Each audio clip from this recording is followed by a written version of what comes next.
it's often the simplest things that can cause a back issue, sacroiliac joint disorder, or a shoulder issue.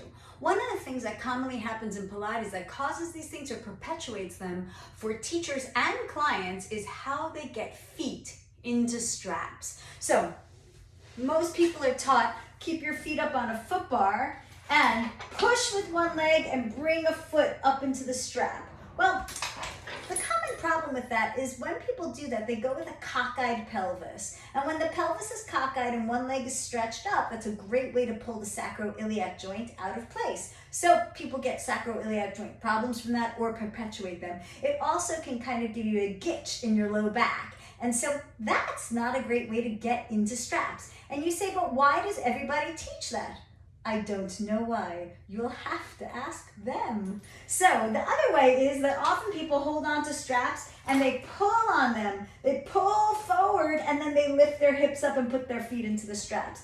Also not a great way to do it because when you're lying down and you're pulling that way, especially if you're not with your shoulders back and making great connections, that's a great way to pull your shoulders out. And then often people will have one foot in the strap and then they're pushing and trying to get the other and legs are going all over the place. Also a super great way to pull your groin out.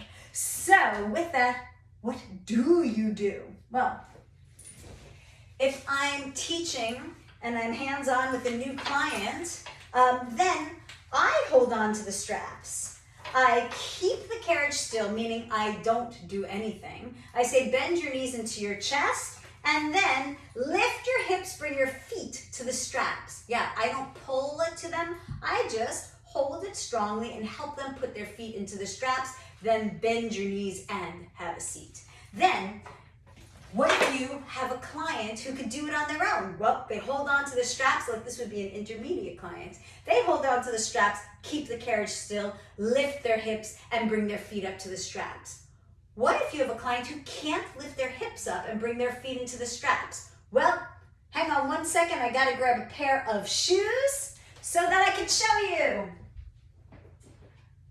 Okay, must have shoes when you teach. So, I've got my solid shoes on. What I do is I hold on to the straps and securely, I place my foot next to their shoulder. I say, I'm about to place my foot next to your shoulder so that they don't freak out and wonder why I'm bringing a foot like close to them.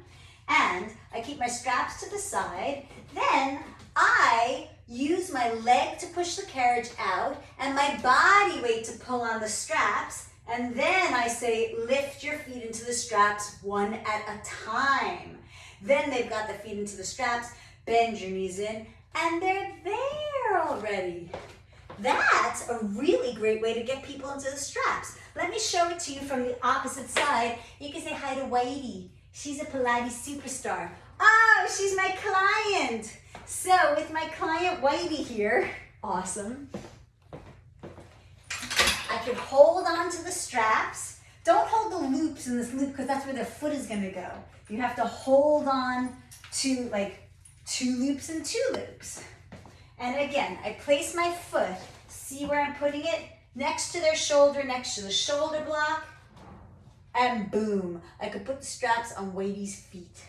Now, what if your client is much heavier than what you can support if you're going to be pushing on the carriage or pulling on the straps? Well then, this is not a right place for you to be able to give this exercise to the client. Not every client has to do the exercise there. I just laughed at myself pulling her to me. So not every client has to do the exercise here. If you can't get them safely into the straps, then you've got to make sure you make the right choice to not hurt yourself because you want your client to do the exercise there. What if you choose to do the exercise elsewhere? Instead of hurting yourself or hurting your client, go over to the Cadillac wall unit, tower, springboard, whatever you've got of that, and do legs, frogs and leg circles there, or whatever your style of legs and straps are.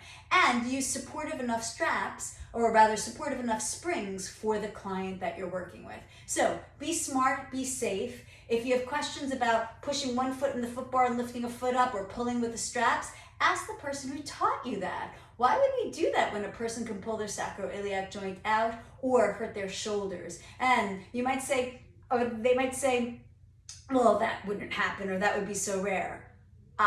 One time of that happening would be enough times. We don't have to ever get hurt doing an exercise, getting set up for an exercise, helping a client set up for an exercise. Let's make really wise choices. Right, Whitey? She says, yes, right, Mommy. So, take good care of yourself when you're setting your clients up and when you're setting yourself up. All right, thank you for watching.